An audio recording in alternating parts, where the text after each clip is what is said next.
Hello. The purpose of this screencast is to review the Digital Citizenship website assignment for EDT 6035. So when you go to the website assignment document, it is a lengthy document that lays out the assignment that starts in week 2 and will span all the way until week 7.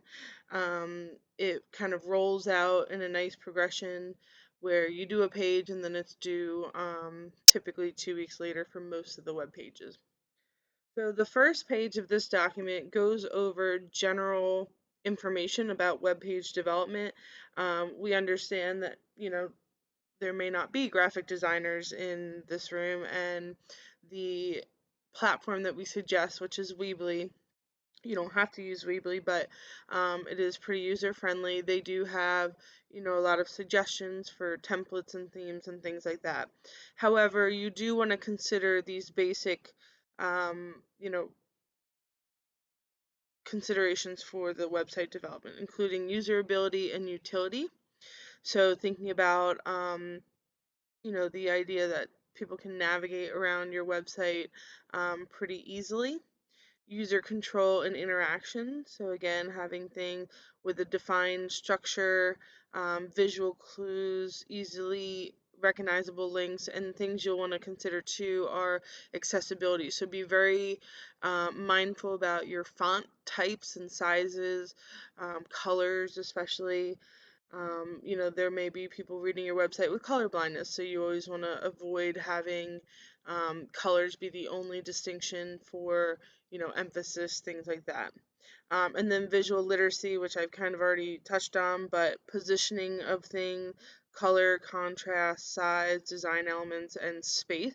Having white space is important to help break things up. In Weebly specifically, they have things like sections and dividers, and you can create columns. So there's definitely ways that you can kind of break up the text so that it's not just one long, um, you know, paper essentially on a website. You want to have pictures and interactive media, maybe embedded videos, links to other resources, buttons, things like that.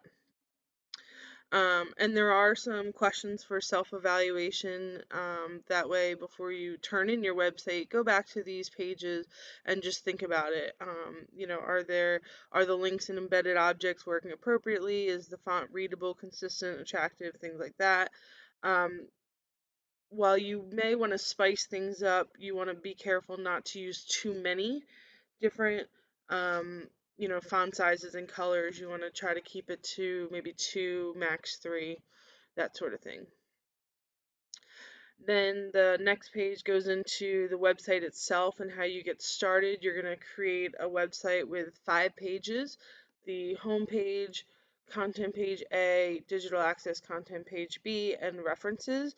And we'll talk a little bit more about content page A and B in just a minute. Again, if you are using Weebly, you'll want to make sure that you hit the publish button every time you go to submit your assignment, because the publish button does update the live website um, so that the most recent changes are included, and you want to make sure that you're grabbing the live link, not the Weebly editor link. So you want to hit publish and then copy that URL into the Canvas assignment. You'll also be including the link to your website on your portfolio. So setting up the home page and the website and all that is covered in week 2 of this course. Keep in mind this, especially in this class, but also you are, master's level students, so we do expect you to not plagiarize and make sure that you are including citations for everything. And again, this whole class is about digital citizenship, so even videos, media, images, all of that needs to include in-text citation and have the full APA reference on your reference page. And I do have a link here for just a quick guide for APA, and then you can click on the Purdue OWL that is more comprehensive. Definitely check those out. But this has some basics. And you want to make sure you read the keynotes as well. But it has the basics for books, websites, and then also take a look at the other online file types such as, images, infographics, PDFs, YouTube videos, PowerPoint slides, things like that. And also, please read the note about in-text citations. Notice how if you are doing a quote, you have the in-text citation, which is the author, date, and page number, and then the period goes at the end. The other option is to say according to or something along those lines, have the author, date, page number, and again, the period goes at the end. For in-text citations for videos and images, the author may end up being a username instead of just the author's name, but those need to be included. And again, this is not a comprehensive guide. That is what Purdue OWL is for. However, it's just a quick reference to get you started. So this document is interactive in that it allows you to kind of click ahead to where you need to go. The home page starts in week 2 and is due week 2. After that, you'll have content page A starts in week 3 and goes until week 5. And you get to choose from the optional list. So for content page A, there's 5 different choices, including rights and responsibilities, law, literacy, communication and/or etiquette, and health and wellness. Then you will end up doing digital access, which is a required page, and that will roll out week 4 and then be due week 6. That page is a little bit different. Then you'll come back to content page B, which starts week 5 and is due week 7. And then your reference page isn't graded until week 7. That is also a required page. So it does roll out nicely. Again, where you get kind of 2 weeks to build each content page. From the optional for content page A and B, again, you have 5 choices. So when you want to pick a choice, you can click right on the bookmark and it'll bring you right to that page, which is pretty nice. That's why we have that table of content. For the topic, there are some more details about, that specific element of digital citizenship. The middle part of the page is consistent throughout, just reminders. And then the possible questions are specific to each content, just giving you some ideas of what are some possible content that you can include on your web page. And then again, here you'll see digital law. The topic is different. Middle part is the same as a reminder, and then the possible questions are different depending on this topic. All right. And then the access page is required, and that is something that we'll dive more into in week 4. But just a heads up that page is different because it's essentially action research where you will be creating and administering a survey, and the content on the page is a result of the survey results. So you'll end up kind of finding out either about digital access to technology in terms of access to devices or assistive technology. And then based on the results that you get, you'll provide solutions for that. And again, there's some more detailed instructions for that particular page. And again, don't stress about that now. That will come later on. For your reference page, you have a choice whether you want to do just a straight A to Z list,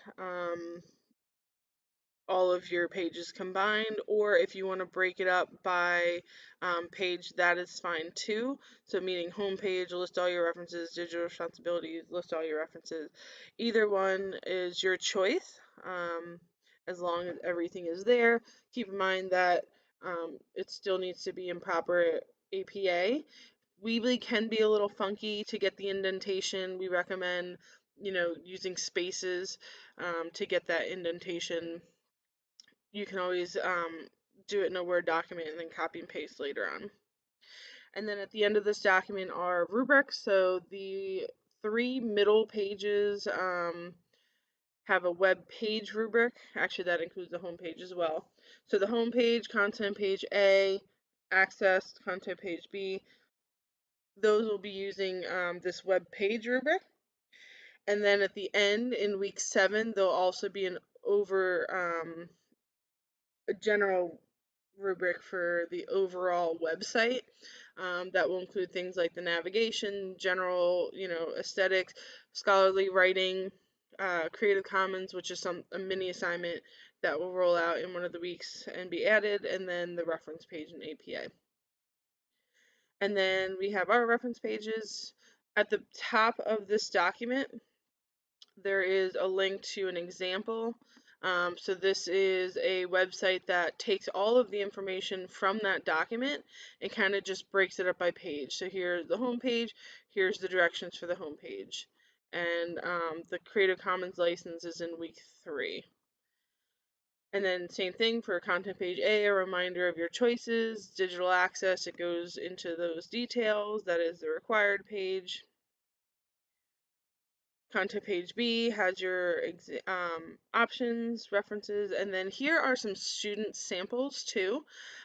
We are not saying that these are um, overall good in every aspect, but there was some things that were interesting on each of these, whether it be the access page in particular or the general aesthetic. So again, it's not to say that all of these examples are hundreds, or total A's, but they are just to give you some starting jumping off points if you'd like to check those out.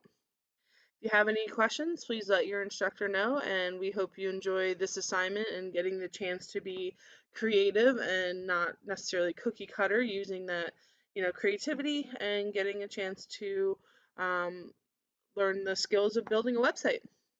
Have a great day.